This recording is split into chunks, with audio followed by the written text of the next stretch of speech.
Olá, seja bem-vindo ao canal Geografia dos Últimos Dias. Gostaria de agradecer a todos que assistiram o primeiro vídeo, que deixaram seu joinha, se inscreveram no canal. Que o Eterno Criador os abençoe grandemente. Eu gostaria de dizer algo a vocês. O nosso Salvador, o Messias, está voltando. No vídeo anterior falamos sobre correntes marítimas e seu iminente colapso, mas a pergunta é: o que está provocando isso? A resposta são as anomalias magnéticas. Como eu disse, o Rei está voltando.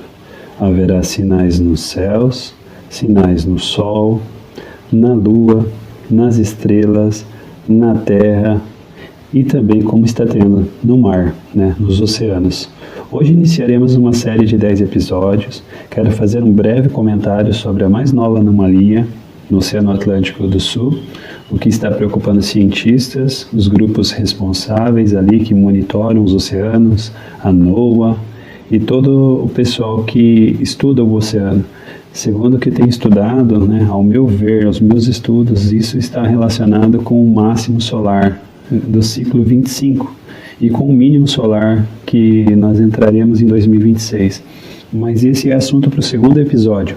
Se você ainda não deu seu like, aproveita agora, se inscreva no canal, ative o sininho para receber as notificações. Já que nós estamos falando de oceano e águas, vamos iniciar essa série, porque nós vemos que as chuvas, elas não estão normais, elas estão anormais, tanto as chuvas quanto as correntes marítimas e até os rios também, muitos lugares secando, como o do Amazonas no ano passado. Então nós vamos iniciar falando dessa série sobre água e a importância dela, da onde vem a origem, quando nas escrituras elas foram criadas. Então nós vamos falar sobre água. Segundo as escrituras, em Gênesis capítulo 1, as águas já estavam aqui. Isso mesmo, foi criada antes da criação. E diz assim: no princípio, Deus criou os céus e a terra. Era a terra sem forma e vazia. Trevas cobriam a face do abismo, e o Espírito de Deus se movia sobre a face das águas. Aqui nós já temos um norte de que as águas já estavam aqui. Então, eu posso dizer para vocês que ela é pré-existente. Ela é pré-existente. E isso está relacionado aos nossos estudos aqui também. Por isso que eu vou explicar por que está acontecendo tantas anomalias nos oceanos, Porque tem um propósito para isso. E é isso que a ciência não consegue juntar com as escrituras o que nós estamos enfrentando esses dias no nosso reino Terra. E para iniciarmos a nossa linha de estudos, eu gostaria de ler para vocês o que está escrito em Gênesis 1, versículo 6. Disse Deus: haja entre as águas um firmamento, que separe as águas das águas. Então Deus fez o firmamento, que nós chamamos céu, e separou as águas que ficavam abaixo do firmamento, das que ficavam em cima. Uma linha de raciocínio. Então, é o firmamento que faz a divisão dessas águas. As águas de baixo e as águas de cima. E foi assim. Ao firmamento Deus chamou o céu, passaram tarde e manhã, e esse foi o segundo dia. Então o firmamento divide as águas de cima e as águas de baixo. Gostaria de dizer para vocês que em cima, segundo os meus estudos e conhecimentos, nós temos um oceano primordial em cima de nós. Por isso que o céu é azul também. Está relacionado com o campo magnético da Terra também, esse firmamento que Deus criou, e nós chamamos céu. E por isso que está ocorrendo tantas anomalias. Esse campo eletromagnético está enfraquecendo. Em futuros vídeos falarei sobre isso, é um outro assunto. Continuando aqui a linha de raciocínio. Por que empresas responsáveis, eu não vou falar o nome, porque eu não posso falar o nome aqui no YouTube, senão eles derrubam o meu vídeo. Mas por que empresas que são responsáveis por monitorar os céus, elas fazem treinamento em toda a sua parte e estrutura embaixo d'água? Porque elas sabem que em cima de nós existe um oceano primordial, assim como as escrituras dizem, Um tanto quanto estranho, Bem interessante. Então eu quero me ater hoje aos estudos, como a gente está falando sobre água, sobre oceano, sobre anomalia, sobre enfraquecimento do campo magnético, que eu vou explicar em outros vídeos. Eu precisava fazer esse vídeo primeiro para explicar os demais.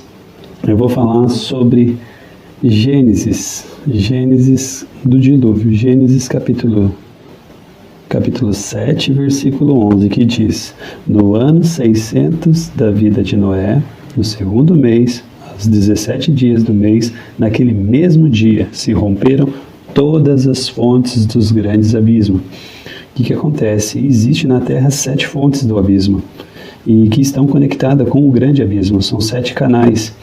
E também existem as janelas dos céus, também se abriram no firmamento. Então a gente vai falar hoje sobre os 7 abismos que se romperam nos dias de Noé, né? A respeito do dilúvio, porque não foi somente a água que entrou pelas janelas do céu, e que também eu vou explicar como essas águas entraram por cima, porque precisava existir uma abertura. E o Criador, o Eterno, ele criou essa abertura.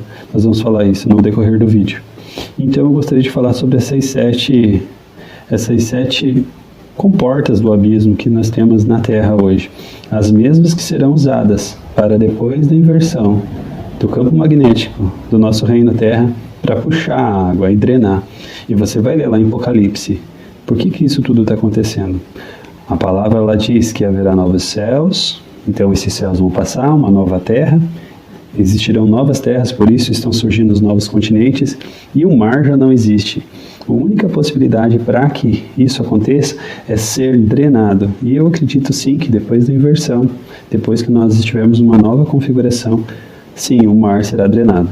E vamos falar sobre cada uma dessas crateras, onde elas estão, quais lugares elas estão, para que vocês também possam pesquisar por vocês mesmos. Primeira cratera, que está ligada ao abismo, é a cráter de Chicxulub, que fica no México. Depois vocês podem pesquisar aí também. Esse é um poço do abismo, que leva até lá. E nos dias do dilúvio foram utilizadas para que as águas subissem. Segunda, Fossa das Marianas, próximo a Filipinas e ao Japão.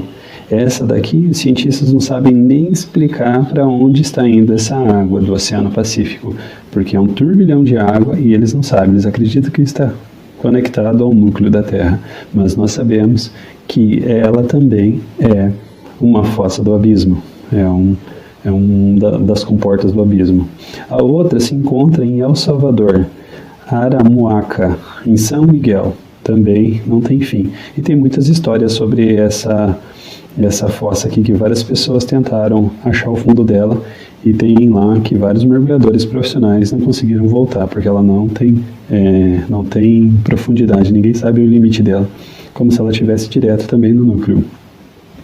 Temos também a cratera do Ártico, né, que está lá no Ártico também. Temos mais uma cratera, mais uma fonte do abismo, que está em Yarrabuba, na Austrália. Nem sei se pronuncia assim, mas eu acredito que é Yarrabuba, Austrália. Daí temos o vulcão Yellowstone, que também, além de ser vulcão, é também uma fonte do abismo. E temos também mais uma nos Estados Unidos, né, no Arizona, mais uma cratera lá também, que está conectada com o abismo. Essas são as comportas do abismo que foram utilizadas para o dilúvio, né? E também serão utilizadas para drenar tudo depois da inversão. Por isso estamos tendo novas anomalias. Tudo está sendo reconstruído para o reinado do nosso glorioso Messias.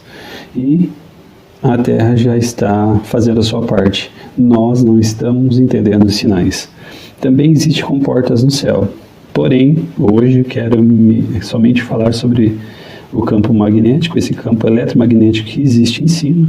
Num outro estudo eu trago também as comportas do céu. Mas eu pergunto para você como ele fez passar a água por esse campo magnético tão forte que existe em cima de nós. E como as águas do dilúvio passaram por esse campo, que hoje nós chamamos de, aqui está a resposta, Via Láctea, que nada mais é que uma cicatriz do dilúvio nos dias de Noé. É como se fosse uma rasgadura no céu.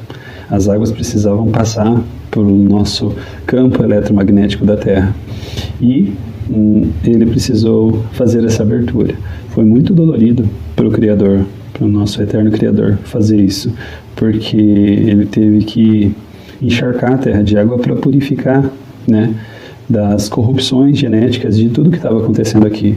Por isso somente Noé e sua família 8 pessoas sobreviveram ao dilúvio do Gênesis. Gostaria de falar também aqui, mostrar como funciona esses abismos, né? Tem uma imagem ali conectada de como que ele vem de baixo, né? Como que é a estrutura de cada fonte do abismo e como que ficou depois aqui mais ou menos uma configuração da altura da água, né, quando ela subiu, e também uma simulação de como a arca ficou quando houve esse cataclisma, esse julgamento, na verdade, né, esse juízo de Deus sobre a terra. E está lá no versículo Apocalipse 7, do 19 ao 20. E as águas prevaleceram excessivamente sobre a terra, e todos os altos montes que havia debaixo de todo o céu foram cobertos. 15 côvados acima prevaleceram as águas, e os montes foram cobertos. Então não foi fácil tudo aquilo que aconteceu, né? E também gostaria para finalizar esse vídeo, gostaria de passar para vocês um experimento, né? Vou estar passando no final do vídeo, que a água é diamagnética, então ela se adapta a um campo eletromagnético, por isso que nós temos água também em cima. Isso faz parte da criação, do Criador, né? E a gente vai fazer um experimento após eu finalizar o vídeo. Gostaria de explicar brevemente como funciona o nosso reino Terra. O Polo Norte, que nós chamamos de Ártico, ele funciona como um polo positivo. E o Polo Sul, que é a Antártida, funciona como negativo. E o que está acontecendo? O desequilíbrio. Antes estava tudo equilibrado, mas hoje ocorre o desequilíbrio do degelo do Ártico por causa de vários fatores. E isso está fazendo com que as correntes marítimas elas percam a sua potência, elas enfraqueçam ao ponto de elas pararem. E nós fizemos no primeiro vídeo, se você não assistiu, eu recomendo você assistir para você entender um pouco sobre correntes marítimas. E o campo magnético está cada vez mais fraco. As profecias estão se cumprindo. Haverá um novo céu e uma nova terra. Busquem o Messias, pois ele é o único caminho, verdade e vida para mim e para vocês. E para encerrar esse vídeo, eu gostaria de ler o último versículo que se encontra lá em Gênesis 8, versículo 2. Cerraram-se também as fontes do abismo e as janelas do céu, e a chuva dos céus deteve-se. Aqui se fechou todas as comportas, tanto do céu quanto as do abismo, para que não mais o mundo fosse inundado. E depois nós sabemos que a arca repousou em cima do Monte Ararat, segundo estudos, né, o Monte Ararat na Turquia repousou lá, e se você for pesquisar, ainda há destroços lá de mais de 7.000 anos atrás, muito tempo atrás. Então fica aí, obrigado por ter assistido esse vídeo e até a próxima. Utilizaremos um ímã com um campo magnético de alto valor e uma peça feita de vidro contendo água em forma de halter e pendurada por um fio fino de nylon preso a um suporte. Inicialmente, a peça de vidro com água deve estar totalmente imóvel. Lentamente, aproximamos o ímã de uma das esferas contendo água, tomando cuidado para que não encostem um no outro. Podemos observar que há uma pequena interação entre ambos, com o ímã repelindo a esfera com água. Portanto, a água não é inerte a um campo magnético como se imagina. Quando sujeitas a um forte campo magnético, as moléculas de água reagem e criam um campo no sentido de repelir o ímã. Esta característica de criar uma fraca força de repulsão que certos materiais possuem é chamada de diamagnetismo.